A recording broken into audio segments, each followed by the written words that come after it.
eu estou teimoso nesse texto aí de Lucas, capítulo 6, sobre a parábola, porque é para ficar mesmo assim. Quando você lê Lucas, capítulo 6, dos versos 46 e 49, você fala, pô, eu lembrei. Nós ficamos 3 domingos nesse texto, não é possível que eu não vou lembrar mais. Não é? É interessante a gente fazer isso, pegar firme mesmo. E é difícil. A irmã, eu conheço a irmã, não conheço. É? Como é o nome da irmã? Todo mundo conhece que ela?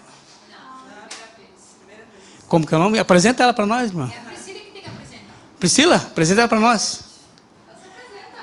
Por favor. Sim, deixa a visita do lado não, Pri. Vai aí, Gorete. Essa é a irmã Gorete. Gorete. Ela veio do Japão, foi aqui do Bolsonaro. Oi. Ela está aqui como pastora. Ela veio estava vindo de quê? Ah, que legal, seja bem-vinda, viu? Gorete, né? Gorete. Ok, legal, hein? Você veio pro Japão para esse evento que teve. Evento G20. Que maravilha. O pastor comentou de você comigo, a irmã apareceu lá? Não, acho que não pode seguir domingo.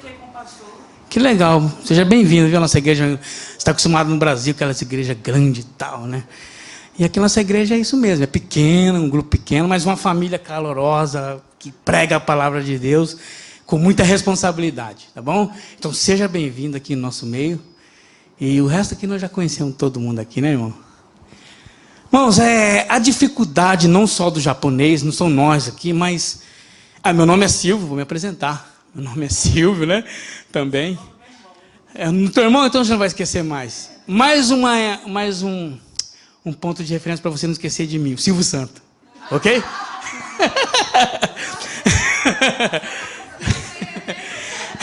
O pastor está no Brasil, como a irmã sabe, né? Aí nós ficamos aqui sem um pastor por um mês. E o pastor deixou essa batata quente aqui na nossa mão. Amém? E pela graça de Deus, nós estamos aqui remando o barco. Tá bom? E logo ele estará aqui e nós já ficamos mais relax.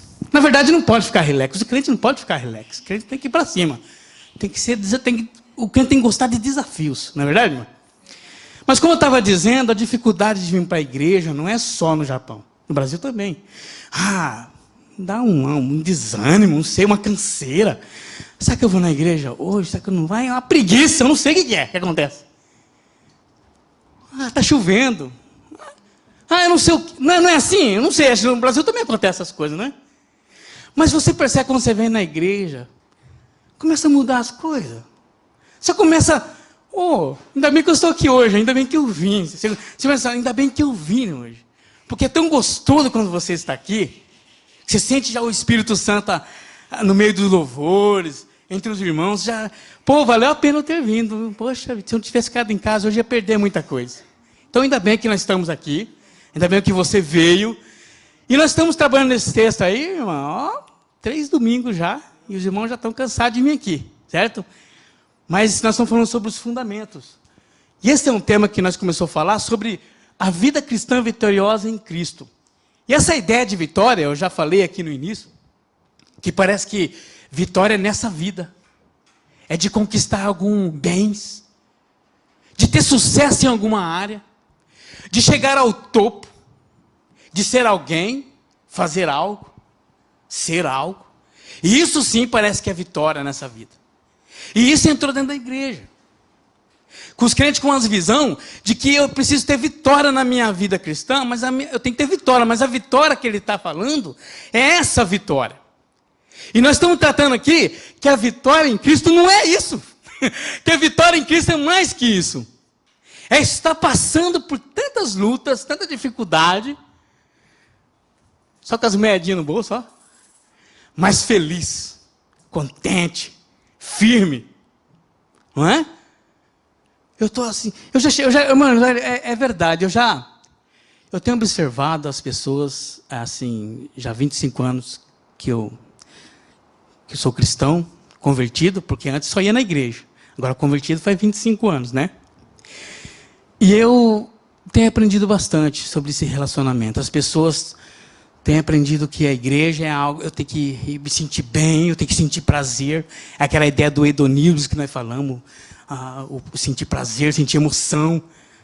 né? Tem que sair fumaça do púlpito, senão não tem sentido na igreja. Sabe essa coisa? Então a gente falando que não é isso. A igreja é você, a vitória está em você obedecer a palavra de Cristo. Em tentar colocar tudo o que Cristo ensinou na nossa vida e praticar isso. E a partir do momento que você começa a praticar isso, você começa a ver que você começa a ter vitória em algumas coisas. Vitória espiritual. Vitória em Cristo. Olha, algumas coisas me impedem de eu falar, mas por quê? Porque nós temos o Espírito Santo de Deus. Às vezes nós queremos agir de um jeito, parece que existe um sensor aqui dentro, não é?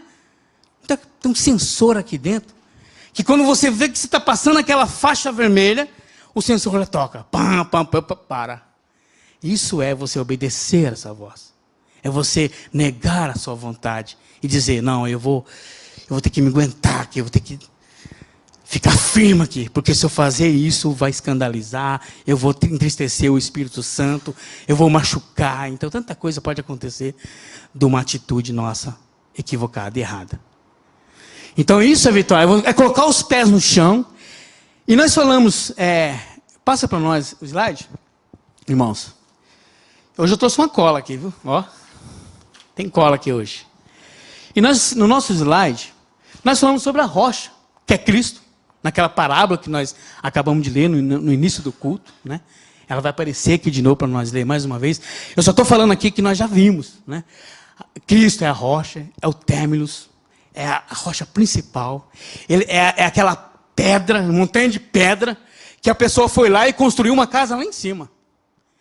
E essa casa foi bem construída sobre essa rocha.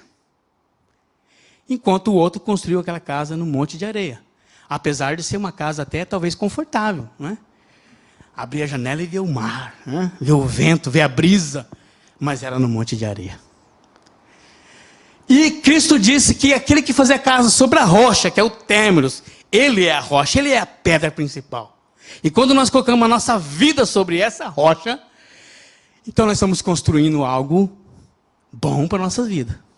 E apesar da dificuldade, das lutas, eu já disse aqui, nós vamos conseguir vencer porque a nossa vida foi construída sobre essa rocha. Os fundamentos são importantes, eles já estão construídos, já estão prontos, esses alicerces. Nós não podemos mexer nos alicerces, nós não podemos inventar coisas, nós temos que obedecer os alicerces, a rocha que já foi construída e fundada por Jesus e os discípulos e os apóstolos. Então nós não podemos inventar. Se alguém bater na sua porta, oferecendo uma outra salvação, que não venha do Evangelho, é monte de areia. Se alguma igreja oferecer alguma coisa para te fazer você sentir bem, para estar no meio deles, cuidado, pode estar no monte de areia. É necessário os fundamentos. O que seria de nós sem os fundamentos? O que seria do justo sem os fundamentos? Como diz o Salmo que nós vimos. O que seria do nós, o justo, sem os fundamentos? O que faria de nós se um governo entrasse no nosso país e arruinasse tudo? E fechasse todas as igrejas, como a gente tem ouvido aí, por aí afora. Homens com autoridade, reis, governadores, que chegaram e proibiram o ensino das Escrituras Sagradas. O que fará o justo sem os fundamentos? E graças a Deus, não é puxando a sardinha, mas nós temos um presidente conservador. Graças a Deus, não é? Mas não vamos falar de política aqui. Esse é um lado pessoal meu, certo? Porque o Brasil já estava ideologizado. Eles estavam querendo colocar uma ideologia no Brasil. Graças a Deus, por trás disso eu vejo a mão de Deus trabalhando. Porque o que seria do justo sem esse fundamento? O que seria de nós? As crianças, as famílias. Mas louvado seja Deus, e a necessidade de nós estar ligado nesses fundamentos. A construção sobre os alicerces é a nossa responsabilidade. Os alicerces estão prontos, já está pronto, já está construído, as bases já estão feitas. Agora, quem vai construir em cima é a nossa responsabilidade. Olha o material que você está usando, porque a parede pode rachar. Lembra da parede rachada? A parede pode rachar, e a rachadura pode começar de baixo e vai até lá em cima. Mas ainda existe como restaurar essa parede. Porque ela foi edificada sobre uma rocha. Um bom fundamento. Mas se está sobre a areia, não tem nem como restaurar mais. Então essa construção é muita responsabilidade nossa. Olha, gente, como que a gente faz? Como que faz para separar o dinheiro falso do dinheiro verdadeiro? Um exemplo. Um dinheiro falso do dinheiro verdadeiro. Tem pessoas especiais para isso, que trabalharam, estudaram a vida toda, eles pegam no papel, é falso. É falso. É verdadeiro. De tão prático. Mas quem trabalha no caixa de um banco, eu duvido acertar isso na hora. É perigoso. Como que ele vai, na hora, no caixa do banco, assim, fazendo aquele troco, perceber que aquele dinheiro que passou na mão dele é falso? É muito parecido. Então, o que eles fazem para poder se proteger? Como ele não tem tempo de analisar o material, a folha, a marca d'água, tal, essas coisas, então eles estudam bastante sobre a nota verdadeira. Eles batem o olho e dizem que é verdadeiro. A cor, o brilho, sabe tudo. Então assim, quando eles olham assim, não, isso aqui é verdadeiro, isso aqui é falso. Então, porque eles aprenderam bastante mesmo, aprofundaram bastante sobre o que é a verdade. Se nós conhecer bastante o que é verdade, conhecer bastante o que é a Escritura, conhecer bastante quem é o Senhor na nossa vida, vai bater também às nossas portas uma filosofia falsa. Porque não dá para estudar todas as filosofias em um só tempo. Como é que você vai pegar todas as filosofias que existem, heresias, e vai estudar tudo para depois você descobrir que você estava com a razão? Não tem como. Então é melhor nós descobrir quem é de fato Jesus. Quem é o Senhor? Quem é o Senhor e o que Ele fez por nós? E quando você coloca seus pés sobre essa rocha, que você constrói isso, que você agora eu sei quem é o Senhor, eu sei quem é Jesus, aí vai bater na sua porta aquela nota falsa. Aí você fala, ó, só de ver já sei que é falso. Só de bater o olho eu já sei que é falso. Aí você está protegido. Porque não dá para usar todas as heresias. Não dá. Colocar em prática, então, a palavra de Cristo a partir do momento que você já entende. Você sabe quem Ele é, você sabe quem você é. Você sabe qual é o nosso futuro. Então é só colocar em prática. Sobre esses alicerces. E hoje, os louvores todinho aqui falou sobre isso. O senhorio de Jesus. Foi lindo os louvores hoje. E no final nós vamos repetir o segundo louvor, amém, irmão? Muito bonito aquele louvor. É que ele estava cantando aqui. Ah, glória ao Rei dos Reis, Senhor do Senhor. Fez todas as coisas. Ele é maravilhoso. Então nós vamos falar sobre isso daí. Hoje nós vamos ler mais uma vez então a parábola. Leia para nós. Bota para nós, irmãos. A cola deu certo, você viu? E vamos ler mais uma vez para você decorar. Pelo menos agora, pela última vez. Você vai ler e vai ter que decorar Lucas capítulo 6, do 46 ao 49. Vamos ler então. No 1, 2, 3. Vai lá. Porque vocês me chamam Senhor, Senhor, e não fazem o que eu digo. E eu lhe mostrarei a quem se comparar.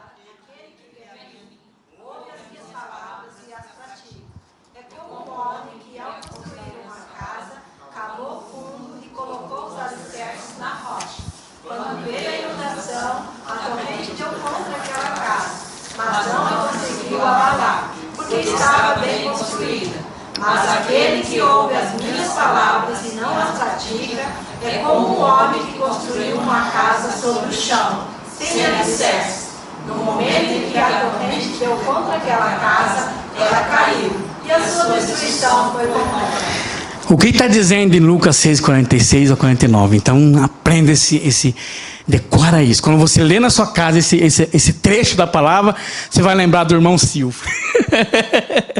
O irmão Silvio ficou 3 domingos falando sobre isso aí. É brincadeira. Não é possível que eu vou esquecer dessa vez.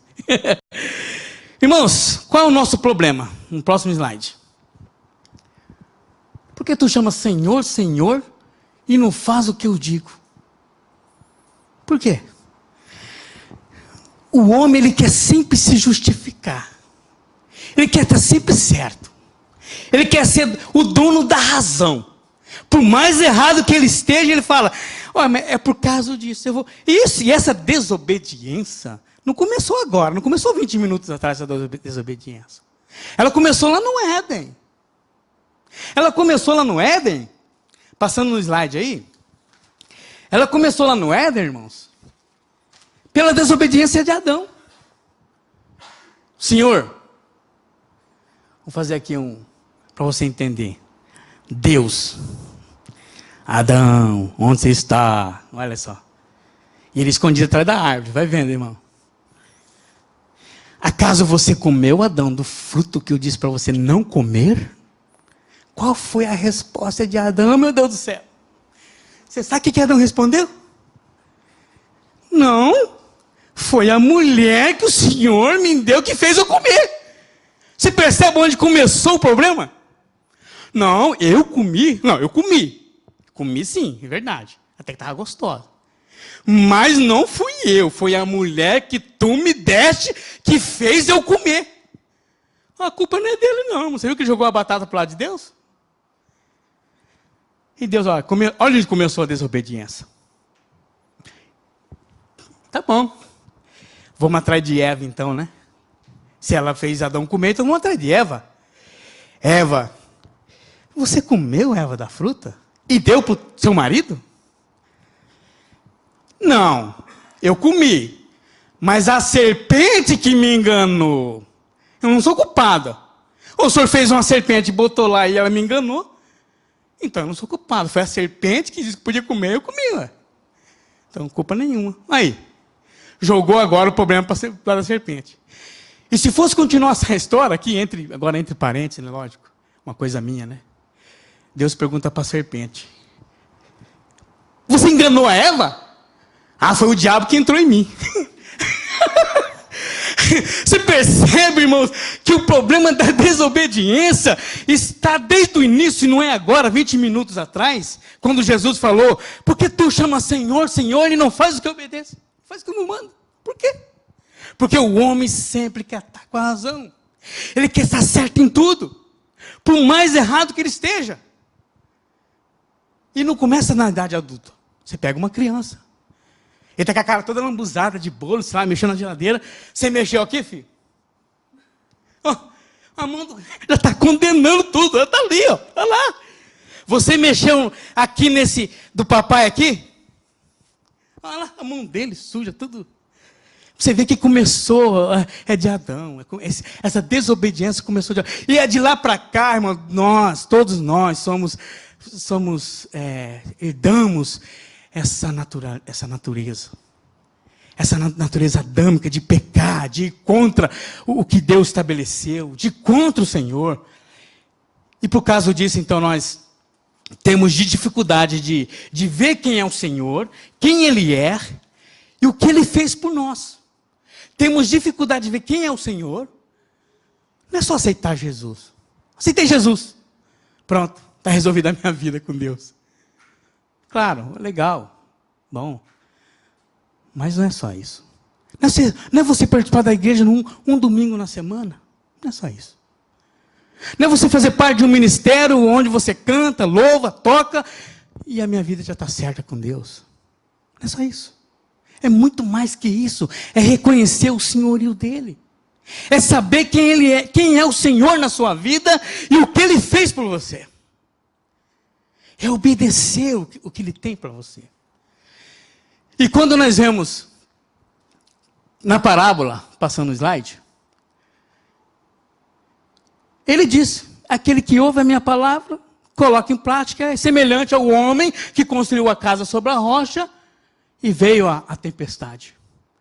Veio as lutas, veio as dificuldades, mas este homem colocou em prática tudo o que ele aprendeu sobre o Senhor. Ele sabe quem é o Senhor. Ele sabe quem é Jesus. Enquanto o outro também sabia. Ele ouviu falar também de Jesus. Também a ordem foi a mesma. Vai e constrói uma casa. Mas este homem construiu sobre um monte de areia. Iludido com as coisas dessa vida. E veio a tempestade no mesmo grau para os dois homens. Quer seja ele crente, quer seja ele não crente. Os problemas vêm para mim e para você no mesmo grau, com a mesma intensidade. O taifu chega no Japão para nós todos. O taifu não bate na casa do crente E não, esse aqui é crente, vamos desviar. Não existe isso. O Taifu vem para todo mundo, meu amigo. Quando dá o destino no Japão, é crente, é todo mundo que é balançado aqui. Não é assim? Quando dá o Taifu, meu amigo, a televisão avisa, olha, vai vir um Taifu aí, se prepara. E o vento vem lá das Filipinas, não é? E passa, onde tem crente, não tem crente, vem com todo mundo. Essa é uma ilustração para mostrar para você que os problemas vêm para todos nós na mesma intensidade. A diferença é saber que nós estamos sobre essa rocha. A diferença é saber que quem é o Senhor na minha vida e o que Ele fez por nós. Quem é o Senhor e o que Ele fez por mim. Isso é, assim, colocar a nossa vida sobre essas rochas. Colocar a nossa vida sobre o términos. Estar seguro. Apesar das dificuldades, ainda poder ajudar o próximo. Apesar das dificuldades, você ter alguém para você falar, olha, irmão, ainda há esperança para você. Ainda você passar isso. E nós todos, como cristãos, nós já tivemos essa experiência. De ver uma pessoa numa situação pior que a sua. E você ainda chegar nessa pessoa e dizer, olha, ainda há esperança. E essa pessoa abrir os olhos, abrir o coração e ver em você essa luz. Da mesma forma, nós temos que seguir. Firme na rocha. Passando o slide. 2 perguntas.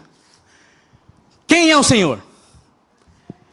E o que Ele fez por nós? Ah, Jesus, hoje você vai no YouTube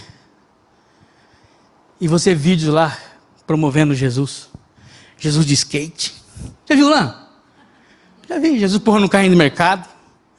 Jesus trocando a roda do carro. É esse Jesus. Cuidado com o Jesus que é ensinado para você. O Jesus criado na mente do homem. É como se fosse o Jesus super-herói. Ah, tá com problema? O pneu furou? Aí aparece Jesus trocando pneu. Você já viu essa propaganda? Eu já vi no YouTube já, esse vídeo. Jesus empurrando um carrinho. É Jesus empurrando a bicicleta. É empurrando o carro que não está pegando. Já viu? Eu já vi esse vídeo lá. Eu recebo bastante vídeo assim. Jesus empurrando o carro no trânsito. Esse Jesus é da mentalidade do homem. Criado pela mentalidade do homem. Não é o Jesus da Bíblia. O Jesus da Bíblia é o Senhor. Ele é o Senhor. Não Jesus Chapolin Colorado. E agora, o que nós vamos fazer? Não é esse Jesus. Esqueça esse Jesus. Esse Jesus criado pela mentalidade humana não existe. Por isso que tem muito crente que, eu oro, eu vou, mas as coisas não acontecem. Lógico, esse Jesus que você está orando na sua mente, ele não existe. É você que criou ele. O Jesus da Bíblia é o Senhor. Cantado aqui hoje. O Criador de todas as coisas. Os reis dos reis. Senhor dos senhores. Não o paizão. Ou o tiozão, como é chamado por aí. Quem é o Senhor para você? O que Ele representa de verdade na sua vida quando você aceitou a Ele? E o que Ele fez por nós? Quem é o Senhor na minha vida? Eu não sei falar para você quem é o Senhor, porque é muita coisa para falar quem é Ele. Eu não conseguiria falar também. Porque há muitas informações sobre quem é o Senhor. Eu não conseguiria falar. Então eu pedi ajuda de um irmão. O irmão que vai falar para nós é o irmão João. O irmão João, um dia nós vamos lá no céu chamar de irmão João, não é? Aqui nós fala apóstolo João e tal, né? Eu estava pensando assim, lá em casa, hoje andando com a minha cachorra, né? Olha, lá no céu eu vou chegar no João e falar assim, ô irmão João. Não vai ser o apóstolo João, tal, né? Irmão João, irmão Paulo. Né? E não existe um homem melhor para falar quem é Jesus, hein? Se não for o irmão João. Com 90 anos ele conviveu com Jesus. Ele bebeu da mesma água que Jesus bebeu. Ele comeu o que Jesus comeu. tomou banho no rio que Jesus tomou, caminhou a pé não sei quantos quilômetros com Jesus, a pé, passou sede, fome, frio. O irmão João conviveu com Jesus e o irmão João sabe quem é Jesus. Ele pode falar quem é Jesus. Eu não posso. Eu ouvi falar do irmão João. E o irmão João fala, e ele tem autoridade para isso. O autor é Deus, mas o escritor é João. O autor das escrituras é Deus, mas o escritor foi João. 2. O escrito foi produzido entre os anos 90 e 100. Então isso quer dizer que ele teria mais ou menos 90 anos de idade, quase. Foi escrito em Efésios, nós estamos estudando Efésios com o pastor Éder, né? E o objetivo do irmão João era esse. Mas estes foram escritos para que vocês creiam que Jesus é o Cristo, o Filho de Deus, e crendo tenham vida em seu nome. Ele tem autoridade para falar quem é Jesus. Então, como que o irmão João começa a falar de quem é Jesus? Passando o slide. Ele fala assim: no princípio era aquele que é a palavra. Ele estava com Deus e era Deus. Ele estava com Deus no princípio. E todas as coisas foram feitas por ele, por intermédio dele. Sem ele, nada do que existe teria sido feito. Ele, palavra, o que quer dizer isso tudo? Vamos passar o slide. Vamos ver o que o irmão João está querendo dizer com esses versículos. Hoje eu vou ter que correr aqui, que nós temos bastante coisa aqui hoje, irmão. Chinelar aqui hoje, hein? Presta atenção. Quem é o Senhor? O irmão João diz o seguinte: no princípio, quando ele escreveu isso, no princípio, para os primeiros leitores originais da Escritura, que eram os judeus, no princípio. O que é que vem na nossa cabeça isso, irmão? Quando você lê isso aqui, ó, no princípio. Onde está escrito esse versículo? Alguém pode arriscar? Gênesis, capítulo 1, versículo 1. Falou certo aí, irmão, ali. No princípio, criou Deus os céus.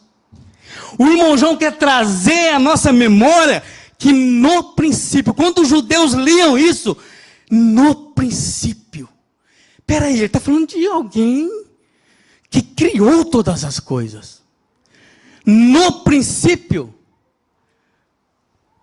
antes de tudo, antes de ter princípio, antes de todas as coisas foram criadas, ele já estava lá. Ele já fazia parte disso tudo. O João está querendo mostrar isso para nós. Que antes de formar todas as coisas, no princípio, antes de existir sol, lua, planeta, terra, água, o mar, os peixinhos dentro do mar, antes de houver todas essas coisas que nós estamos vendo hoje, o céu, estrela, meteoros, infinito, o universo é imenso, não dá para nós entrar muito nisso. De tantas coisas que existem, ainda tem lugar que o homem não pisou nessa terra. Vai vendo. E João está dizendo que no princípio, lá no começo, quando começou tudo, ele era a palavra. Ele já estava lá. Quem que estava lá? De quem João está falando? Quem é? Passando. Quem é o Senhor? O Salmo 92 diz: antes de nascer os montes e de criares a terra e o mundo, de eternidade em eternidade, tu és Deus. Ele já estava lá, irmãos. Aquele que disse na parábola: porque tu chama Senhor, Senhor, e não faz o que eu vos mando, é Ele, o mesmo, é o que está no princípio, no início de tudo, de todas as coisas. É o próprio Jesus que estava lá. Quem é o Senhor? No princípio, era aquele que é a palavra. No princípio, Deus dizia: haja. Deus falando: haja água. Haja a separação das águas. Haja tudo. O sol, haja a estrela. E essa palavra haja, quem é que estava movendo sobre essa palavra? Deus falava, a palavra criava. Deus falava, mais uma vez, e a palavra criava. Quem era a palavra? No princípio era aquele que é a palavra. E ele, olha só, o João está explicando. Ele estava com Deus e era Deus. Quem é o Senhor? Quem é este homem? No princípio ele é aquele que é a palavra. Deus falava que haja, e a palavra se movia, e a palavra criava. Ele estava lá, criando todas as coisas. Antes de houver nada, no princípio. Esse é o Jesus na qual nós estamos falando da parábola. Porque tu chamas-me de Senhor, Senhor, e não faz o que eu vos mando. É a palavra. Mais um versículo de Hebreus que diz: quem é o Senhor? Pela fé entendemos que o universo foi formado pela palavra. Deus falava e a palavra criava. Quem é essa palavra que criava? O próprio Senhor. De modo que o que se vê não foi feito do que é visível. Você percebe? Vocês estão entendendo, irmão? Vocês estão aprofundando aquela ideia do homem que cavou fundo para construir sua casa? A ideia da parábola, aquele homem que cavou fundo, é conhecer quem é o Senhor, é cavar fundo, é saber quem Ele é de verdade. Não é superficialmente, aceitei Jesus e agora é tocar o barco para frente. É cavar fundo, meu irmão, é saber quem é o Senhor. É cavar fundo e colocar os seus pilares e levantar a sua casa sobre essa rocha. E cavar fundo é isso, é conhecer, saber quem é o Senhor e o que Ele fez por nós. Isso é cavar fundo. Isso é criar uma casa sobre a rocha. Isso é você se proteger da tempestade e dos vendavais que vêm contra você. Filosofias e ideias que vêm e batem na nossa porta. Hoje tem Bíblia para todo quanto é tipo de gosto. Tem Bíblia para todo quanto é gosto hoje. No Brasil tem até Bíblia para gay, sabia disso? Porque eles falaram que a Bíblia é homofóbica. Então eles jogaram a Bíblia fora e fizeram uma Bíblia para gay. Existe cada tipo de Bíblia hoje. Tem Bíblia que nega o senhorio de Jesus. Que nada, Jesus foi um profeta. Ou Jesus foi uma luz, nós temos que guiar.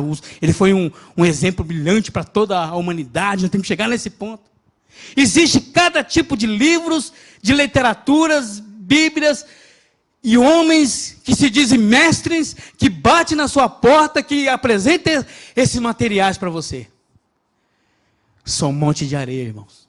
São terras. E se você acreditar nisso, e edificar sua vida sobre isso, lá na frente nós sabemos os resultados disso. É quando a tempestade vier. Se você vai permanecer nisso. A palavra criou todas as coisas. No princípio é a palavra. E a palavra criou todas as coisas. Vamos ver o segundo slide aqui. Mais um salmo que diz: mediante a palavra do Senhor foram feitos os céus e os corpos celestes pelo sopro de sua boca. É exatamente o que eu estou falando aqui agora. Deus falou e a palavra executou. Deus falou e a palavra o criou. Mediante a palavra do Senhor foram feitos os céus e os corpos celestes pelo sopro da sua boca. No início era o verbo, e o verbo estava com Deus, e o verbo era Deus. E diante da sua palavra, criou. João está falando que esse Jesus, esse homem, ele está explicando para os judeus que no princípio ele era a palavra, e a palavra estava com Deus, e a palavra era Deus. E quem é essa palavra? E os judeus estão pensando. Os judeus estão pensando na cabeça deles. O João está falando de quem? E logo, automaticamente, os judeus começam a entender de quem ele está falando. Os judeus eram conhecedores da Escritura. Ele sabia esses termos. Passando aqui para frente. E para resolver, João fala assim, ele estava com Deus e era Deus. Não é era de foi, agora não é mais. Naqueles dias, nesse tempo da construção, da criação, então ele usa esse verbo era. Não é que não é mais agora, era e não é mais. Ele estava com Deus e era Deus. Esse é o Senhor. Quem é o Senhor? Quem é o Jesus que você aceitou na sua vida? Quem é o Jesus que governa a sua vida? Quem é o Jesus a qual você se prostra diante dele e fala, Senhor, me ajuda, me socorra? Não é o Jesus inventado pela sua mente, irmão, pela sua cabeça. Esse Jesus é falho. O Jesus que você inventou e criou para te servir, esse Jesus não existe. Esse é o Jesus, o Senhor, Criador de todas as coisas. É nele que nós devemos dizer, é ele que nós devemos chamar de Senhor, porque nós somos servos. Passando aqui, adiantando um pouco os versículos, está dizendo assim, aquele que é a palavra tornou-se carne. Agora deixou explicado para os judeus. Agora eu entendi tudo. Aquele que no princípio era a palavra, agora aquele se tornou carne e viveu entre nós. Olha ele ali. Olha ele passando em Cafarnaum. Foi ele que ressuscitou a filha de Jairo. Foi ele que operou tantas maravilhas pela sua palavra. Aquele que era a palavra tornou-se carne e viveu entre nós. Vimos a sua glória. Glória como a unigênito vindo do Pai. O herdeiro de todas as coisas. O primogênito de todas as coisas. Ele, o Senhor. Nós vimos cheio de graça e de verdade. Não é aquela filosofia batida na porta da sua casa, oferecendo 1000 maravilhas nessa terra. E depois na segunda-feira você está sozinho, sofrendo, não sabendo quem é o Senhor. Eu te apresento hoje o Senhor da Bíblia. Eu apresento para você hoje o Senhor das Escrituras. Esse é o Jesus. Não é o Jesus empurrando o carro no YouTube. Não é não. Esquece esse Jesus aí. O Jesus segurando o neném no colo. No YouTube você vê de tudo. Esse Jesus não existe. O Jesus da Bíblia é o Jesus cheio de graça e de verdade. É o Criador dos céus e da terra. Quem é o Senhor? Vamos seguir mais em frente mais um pouquinho? Olha lá. Assim que Jesus foi batizado, até João falou assim, esse é o João Batista agora. Até João Batista, né? Eu que deveria ser batizado pelo Senhor. Não eu batizar o Senhor, com letra maiúscula aqui. Foi batizado, saiu da água, naquele momento, os céus se abriram. E ele viu, o profeta viu, ele viu o Espírito de Deus descendo como pomba, pousando sobre o ombro dele. Ele quem? Jesus. Então uma voz do céu disse, o que disse? Este é o meu filho amado, a quem eu me agrado. Esse é o Jesus da Bíblia. Esse é o Senhor que manda nós obedecer a Ele. Que manda nós dar um passo para trás quando nós estamos errados e não querer se justificar diante dEle, mas de reconhecer quem nós somos. Mas qual é a nossa dificuldade de reconhecer? Se não for uma operação do Espírito Santo de Deus, um milagre, de provocar um arrependimento em nós, o homem jamais vai se arrepender. Mas o Espírito Santo vem e convence o homem do erro, do pecado e da justiça. Porque se depender do homem, ele sempre vai querer dar uma de Adão. Não tem jeito. Ou de Eva, né? Não tem jeito. Mas graças a Deus pelo Espírito Santo. Então está aqui, irmãos. Este é o meu filho amado. a quem eu me comprazo. Quem é o Jesus que você serve? Quem é Ele? A quem você está servindo? Aonde você está edificando a sua casa? Em que? Quais são os alicerces? Dos profetas por aí que diz, eu tive uma visão com você essa noite, irmão. Eu já recebi muita profetada, é verdade. Eu não sei se tem alguém aqui que concorda com essas coisas, mas eu vou falar de mim. Eu já recebi muita profetada na Bíblia, irmão. Nossa. E isso tem machucado muitas pessoas. Eu vou dizer uma coisa particular minha. Eu tenho um irmão, vou falar do meu irmão, ele pode me ver depois no YouTube e brigar comigo. Não tem problema. Sou irmão dele mesmo, né? Ele pode brigar comigo depois, não tem problema.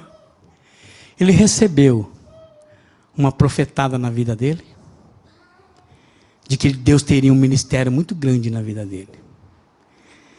Um novo convertido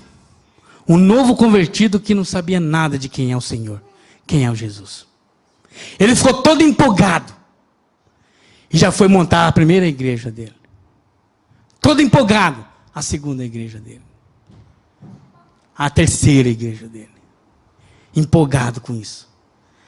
O final disso era monte de areia. Tudo foi edificado sobre montes de areia. Vai ver a situação do meu irmão hoje. Eu tenho dó. Eu falo com ele, irmãos, o Jesus da Bíblia não é esse Jesus. Eu quero te apresentar o Jesus da Bíblia. É uma pessoa muito boa, tem um coração muito bom, ajuda muitas pessoas, mas foi levado por esta doutrina e colocou a sua vida sobre isso. E para você arrancar isso depois do coração da pessoa? E para você arrancar isso depois? É nada, é você que não crê, você que não acredita, tem que ter fé, tem que acreditar. Ué, eu não sei qual é a fé, né, que ela está falando, né? A minha fé está aqui. Então o que João, o que o irmão João, né? O que o irmão João quer dizer para nós? Eu pulei essa cola aí, irmão. O irmão João quer dizer o seguinte: o que é este princípio? Quem é esse princípio? Quem é aquele que é a palavra? A palavra estava com Deus, mas a palavra era Deus. A palavra é o Senhor Jesus. É isso que o irmão João quer dizer no capítulo 1, versículo 1 ao 5. Ele fez tudo isso para dizer para você que Ele é a palavra. E tem um outro texto que vai contribuir com nós bastante. Vê se vai aparecer, irmãos, vamos ver aqui. É isso aí, Colossenses. Olha aqui que Paulo, parece que olha só o que Paulo diz nesse texto. Quem é o Senhor? Porque nele, agora aqui é a carta de Paulo aos Colossenses. Já damos um pulo lá na frente. Porque nele foram criadas todas as coisas que há nos céus e na terra, visíveis e invisíveis. Sejam tronos, sejam dominações, sejam principados, sejam potestade. Tudo foi criado por Ele e para Ele. E Ele é antes de todas as coisas. E todas as coisas subsistem por Ele. O que está dizendo aí? Que Ele não é só o Criador. Ele é o sustentador de todas as coisas. Antes de todas as coisas, Ele criou todas as coisas. Mas não só criou. Não é só o Deus Criador de todas as coisas. É o que sustenta. Deus criou os céus em 6 dias. No 7º Ele descansou. Em 6 dias Ele criou todas as coisas. Agora, Ele sustenta todas as coisas. Você sabe por que você está aqui na igreja hoje? Porque Ele sustenta você. Você sabe por que você está sentado nesse banco hoje, meu irmão? Porque Ele te sustenta. Você sabe por que você está no seu emprego trabalhando? Está ralando lá? Porque Ele te sustenta. Sabe por que você está aqui no Japão? Porque Ele te sustenta. Ele é o sustentador de todas as coisas. E nós devemos ficar maravilhados com isso. Graças a Deus. Louvado seja o Senhor por isso. apesar da minha dificuldade, mas eu sei que as coisas estão acontecendo porque Ele está sustentando. Ele tem o controle de todas as coisas. E o homem, quando entra em ação, ele entra para estragar, não é verdade? O homem pensa que os problemas meus eu resolvo. Já começa assim, né?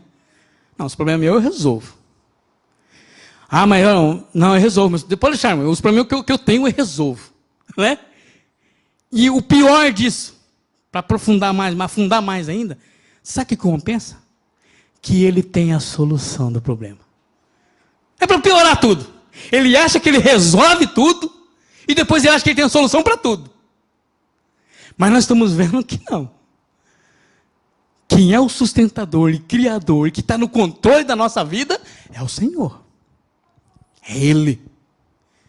Por isso que é legal, quando você tiver com problema, não falar para um amigo lá né? Fala com o Senhor. Abre o seu coração para Ele. Ele te conhece. Ele sabe por que você está aqui. Ele sabe o que você está passando. Ele conhece a sua dificuldade. De repente, você está com a sua vida rachada, igual aquela parede que nós vimos aqui. Você está com a sua vida trincada no meio.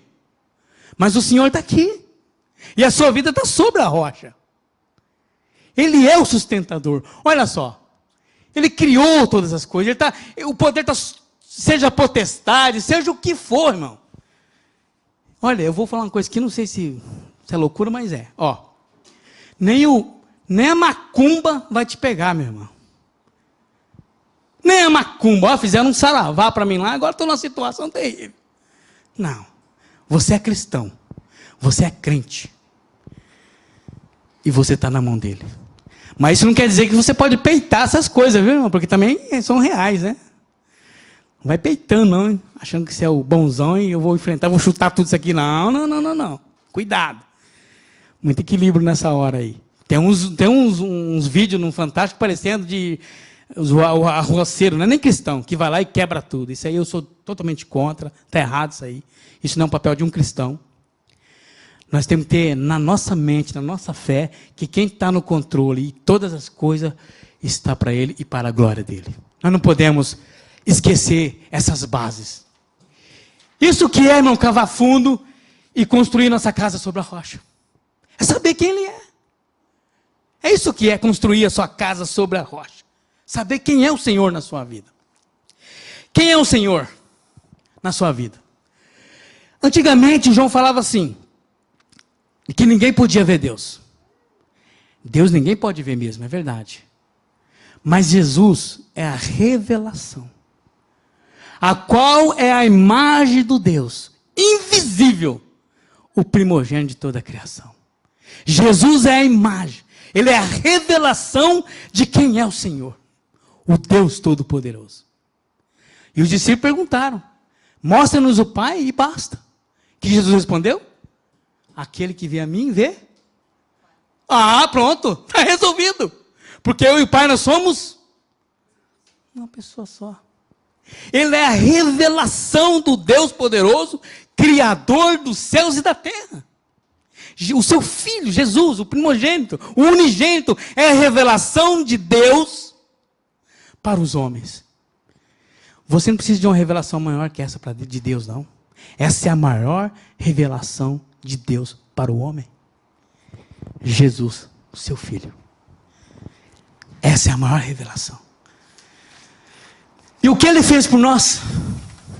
Olha o que esse Jesus, esse Deus, esse Criador tremendo, poderoso, olha o que Ele fez por nós. Ele nos tirou da potestade das trevas, nos transportou para o reino do seu Filho, do seu amor. Vai vendo. Em quem temos a redenção pelo seu sangue, a saber, a remissão dos pecados. Ele deixou a sua glória. O Todo-Poderoso se fez homem e o Verbo se fez carne. E morreu naquela cruz. O Cordeiro único de Deus morreu naquela cruz para resgatar o teu povo. Tirou, ele arrancou e não pediu permissão. Eu vou, dá licença, posso tirar você? Não, ele foi lá e arrancou você. Nós estávamos indo para um riozinho, eu gosto de dar essa ilustração, de uma canoa. Pensa numa canoa, você dentro dessa canoa, numa ladeira, um rio que está descendo, um rio. Vamos lá para, como é que fala a cidade lá? No Paraná, que tem as cataratas, como é que chama? Foz do Iguaçu. Você está naquela canoinha lá, indo lá. Ih, está lá, o barquinho está descendo. Você não imagina o que tem lá na frente. É uma queda terrível. E você está lá, assoviando. Que dia lindo, hein, irmão? Olha os passarinhos. E o barquinho está descendo. E você não imagina o que te espera lá na frente. É assim uma pessoa que não tem Cristo. Ele está levando a vida dele, ele está caminhando, ele está assoviando. Mas a vida dele está descendo lá para as cataratas do Foz do Iguaçu. Mas o que o Senhor fez então? Ele tirou nós desse barquinho, sem pedir permissão, e colocou nós no outro rio, mas um rio que sobe. Um rio que leva para cima. Agora, como que explica isso? Eu não sei. Ele fez isso. Ele fez isso. Ele nos tirou da potestade das trevas. E nos transportou para um reino. Não sei como que ele fez isso. Só pode ser graça. Só pode ser amor por você. Só pode ser misericórdia. A única palavra que dá para explicar um pouco disso. Esse é o que ele fez por nós. O Filho de Deus. O irmão João disse que ele era o Verbo. O Deus poderoso. E olha o que ele fez por nós. Os fundamentos é todo o trabalhar da redenção de Deus. Desde o início. Até lá no último dia. Vamos passar para frente aqui. Nós já passamos da metade. Olha que maravilha. Tá rendendo, né, irmão? Vamos passar para frente. E o que ele fez por nós? A morte dele, então, surgiu a igreja. É como se eu fosse ilustrar assim. Eu não sei se eu posso... vou ilustrar, depois o pastor me corrige se eu estiver errado. Bom, pastor? É o seguinte. O pastor tá vendo, viu, irmão? Ele vê depois. Sabe como é que é, né? Mas eu vou ilustrar assim. Adão pecou. Errou. Morreu. Não, Adão estava lá no paraíso e tal. E Deus então fez Adão cair num profundo sono. Não é assim? E depois do sono surgiu a Eva, a mulher. Aí eu pensando lá na minha cabeça lá, né? Jesus também é chamado de Adão. Né? Jesus também morreu. O profundo sono. E quando Jesus ressuscitou, que acordou, surgiu a segunda Eva. Quem é a Eva? Aleluia! Glória a Deus! A igreja! Surgiu a segunda Eva, que é a igreja. Somos nós, o corpo da igreja. Você, eu, membros da igreja. Mas esses membros, ele é a cabeça. Esse texto, quando fala a cabeça, quando fala ele é a cabeça, parece que ele está falando de administração. Ele que é o administrador, que administra tudo. Esse irmão aqui vai... Eu estava lá em Hiroshima, vou trazer o irmão para cá para pregar, porque o pastor vai lá para o Brasil. Ele é o administrador, sabe? Ele tá no controle de tudo. Eu estava lá em Hiroshima quieto. Lá. Aí o senhor, eu vou trazer o irmão Minô lá de Hiroshima, botar ele aqui, porque o pastor vai para a igreja, depois o pastor vem, ele fica aqui e tal. Ele é o administrador. Não se preocupe, a igreja está no controle de Deus. Ele é o cabeça. Em outro texto diz que ele é o cabeça. Ou seja, ele é o general. É aquele que manda. Eu vou fazer, do meu jeito. É assim, a igreja tem que caminhar assim. Conforme a minha palavra, aquilo que eu disse, aquilo que eu ditei, a igreja tem que seguir esses princípios. Ele é o cabeça. Quando se fala a cabeça, então ele é um administrador.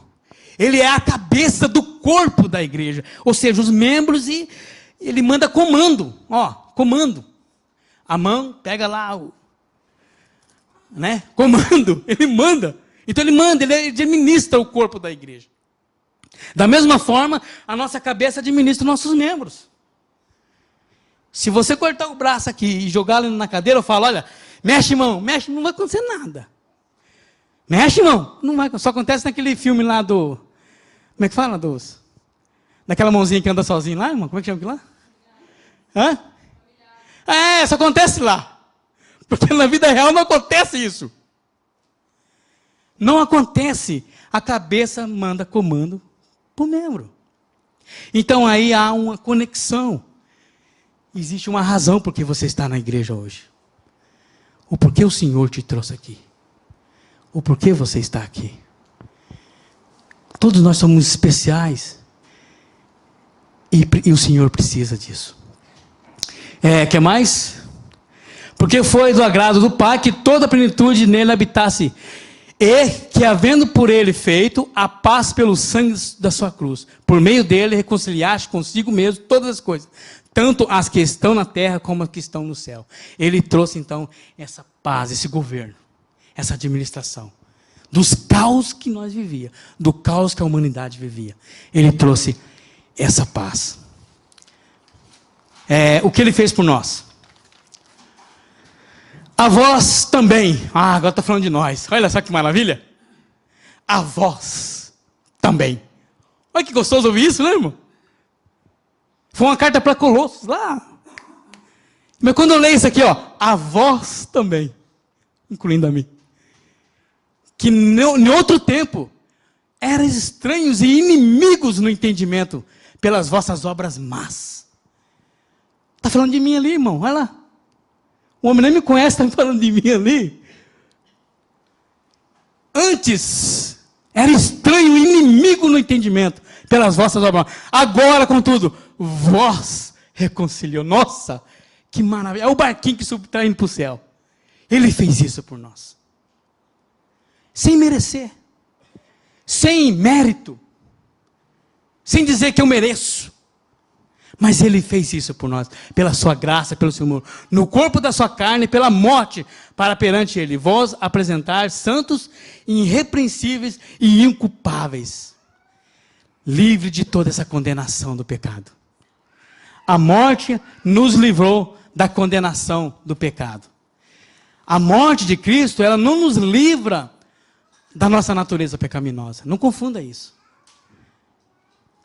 A morte de Cristo não me livrou da minha natureza pecaminosa, mas me livrou da condenação contra mim. Ainda a gente pensa, de quê? Você pensa que não é? Você sai lá fora e já começa a pensar coisa ruim, já não é assim? Vem dentro da igreja mesmo, aquele irmão falando, não sei lá, né? Não é assim? Dentro da igreja mesmo, o nosso pensamento, o nosso coração, o nosso sentimento, já está, a nossa natureza está aqui. Eu não consigo controlar isso. A hora que eu não quero pensar, eu já pensei. Eu não quero fazer, mas eu já fiz. Não foi a mesma briga de Paulo em Romanos capítulo 7? O bem que eu quero fazer, eu não consigo, mas o mal que eu não quero, isso eu faço. Aí eu percebo que existe duas leis dentro de mim. A lei da carne, do pecado. Então nós estamos, não temos essa condenação. Nenhuma condenação há para aqueles que estão em Cristo Jesus, mas nós não estamos livres dessa natureza pecaminosa. O que ele fez por nós? Se na verdade você permanecer fundados e firmes na fé, e não vos moverdes da esperança do Evangelho. Olha só, ele chamando a nossa atenção, para ficar aqui firme na esperança do Evangelho, e não nas novidades que tem por aí. Permanecerdes firme na esperança do Evangelho, que tendes ouvido, o qual foi pregado a toda criatura que há debaixo do céu, e do qual eu, Paulo, estou feito ministro. O Filho é o resplendor da glória de Deus, e a expressão exata do seu ser, sustentando todas as coisas por sua palavra poderosa. Depois de ter realizado a purificação dos pecados, ele assentou-se à direita da majestade nas alturas. Esse é o Deus poderoso e é o que ele fez por nós. Esse é o Jesus que eu apresento para você nessa noite. Não é o Jesus da Bíblia, não é o Jesus do YouTube. O Jesus que dizem por aí. O super-herói na hora do apuro. Ou aquela porta Easy, né? Tá, Easy, aquela plaquinha verde. Quando você está apurado, Jesus, não é assim? Não é a plaquinha escrito Easy. Só para você lembrar quando você está no apuro. Não. Ele é o Senhor do Senhor. Por que vocês me chamam Senhor, Senhor, e não faz o que eu vos digo? Essa pergunta agora, vocês conseguem entender a profundidade dessa pergunta? Porque quem é o Senhor na sua vida e o que Ele fez por nós? Percebe? Por que vocês chamam Senhor e não faz o que eu vos digo? Olha só, a conclusão. Os alicerces já estão prontos. Temos que construir nossas vidas sobre os fundamentos de Jesus Cristo, dos apóstolos e dos profetas. Não existe nada mais seguro para um cristão estar alicerçado sobre a palavra de Deus. Não existe vida cristã vitoriosa sem viver os mandamentos de Jesus. Vida cristã vitoriosa em Cristo Jesus para você. Amém? Não existe vida cristã vitoriosa fora desses princípios. 3 domingos que vocês me ouviram, vocês estão de parabéns. Vocês estão de parabéns. Vocês estão de parabéns. Então, alguma aplicação aqui? Vamos ver. Irmãos, Jesus é Deus. Se alguém falar para você que Jesus não é Deus, se apresenta a João. Chama a ajuda do irmão João. Se bater na sua porta lá, alguém falando para você que Jesus não é Deus, chama lá o irmão João. Ele vai te ajudar. E pega, abre a Bíblia e fala aqui, vamos estudar agora João 1, capítulo 1 ao 5, vamos estudar. Vou te provar para você que Jesus é Deus. E toda a Bíblia tem João, capítulo 1, do 1 ao 5. Todas têm. Ele é o Criador, é o sustentador. É por isso que nós estamos aqui. É por isso que nós podemos confiar e acreditar e ter uma esperança a mais nessa vida. De ter um foco a mais. Parece que a luz brilha mais quando você coloca isso em prática. Ele é santo. Esse mesmo Jesus, esse Criador, um dia nós estaremos diante dele e vamos prestar conta. O Senhor, Ele vai pedir dos seus servos. Um dia nós estaremos diante desse Senhor e vamos prestar conta a Ele, a essa vida que nós estamos vivendo. Então a necessidade é que onde você está edificando a sua casa, sobre um monte de areia ou sobre a rocha, sobre os términos. Onde você está edificando a sua vida? Porque um dia o Senhor vai prestar conta. Ele é um justo juiz. Ele vai julgar com a verdade. Não existe desculpa. Não existe lá. Nós profetizamos em teu nome. Nós fizemos grande maravilha no teu nome. Lembra que nós disse aqui? Senhor, no teu nome nós fizemos grandes maravilhas. Nós expulsamos demônios. E nós pregamos o teu evangelho a toda a terra. E o Senhor vai dizer, aparta de mim, eu não vos conheci. Ele é um justo juiz. As virgens. Eu estava aqui meio ocupada na hora aí, esqueci um pouco. E ela despreparada, o noivo chegou. Quando você menos pensa. Esteja sempre pronto, irmãos. Pronto para receber o seu Senhor. Pronto para dizer sim para Ele. Cuidado aonde você está construindo a sua vida espiritual. Bom, Ele é a nossa redenção. Ele morreu, Ele cedeu. Ele doou a sua vida para nos resgatar de onde nós estávamos. Esse é o Senhor. E toda religião que nega a divindade de Cristo, ela é falsa. Corre, fuja. Tenha coragem de dizer não seja educado. Se você perceber que aquela religião é falsa e que nega Cristo, toma um cafezinho, um chazinho aqui em casa, não tem problema. Não, eu não aceito, eu não quero. Eu já tenho Jesus. Se a pessoa vem para te receber, para fazer uma visita para você, sem querer introduzir essas coisas na sua vida, você fala, olha, eu já tenho meu Senhor, eu creio nele, e está resolvido isso na minha vida, então por favor. Agora se você quer me fazer uma visita como uma amiga, um amigo, tomar um café, tudo bem. Mas para essas pessoas, eu não abro a porta. Eu não sou educado. Eu já falo, eu sou cristão. Eu tenho Jesus como meu Senhor e Salvador da minha vida. E eu sei o que você prega. Se você quiser me ouvir, nós sentamos e nós falamos. Aí ele vira as costas e vai embora. Porque ele não quer ouvir a verdade. Ele não quer ser confrontado. Porque vai machucar tudo aquilo que ele idealizou, que foi ensinado para ele. Eu já fui bastante educado, mas hoje não, hoje eu enfrento mesmo. Ele fala, não quer não. Se você quer estudar, se você quer aprender comigo, tudo bem. Agora, se você quer colocar isso dentro da minha casa, não quero não. Eu não aceito. Eu não sou educado, não quero.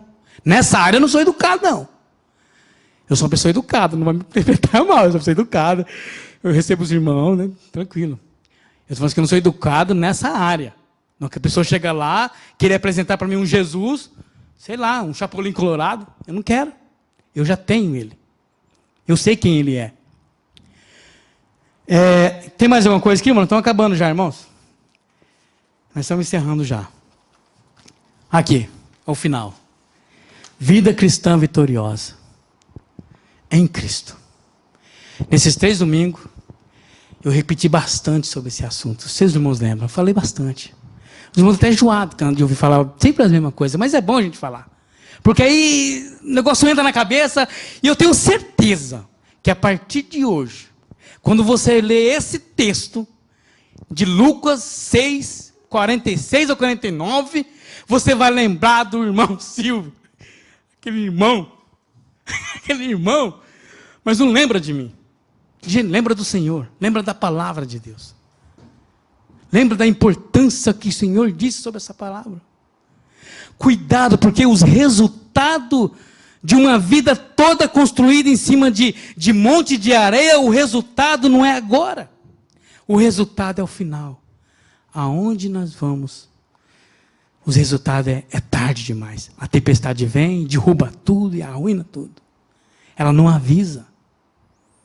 Ela não vai te avisar, olha, estou chegando aí, se prepara. De repente ela chega, num dia que você está bem tranquilo, quem sabe até tomando sol naquela praia, sobre aquela casa, sobre o monte de areia. Tomando sol, fazendo até um churrasquinho, pensando assim. A tempestade chega sem avisar. E grande é a ruína, não só sua, mas para toda a sua casa e família.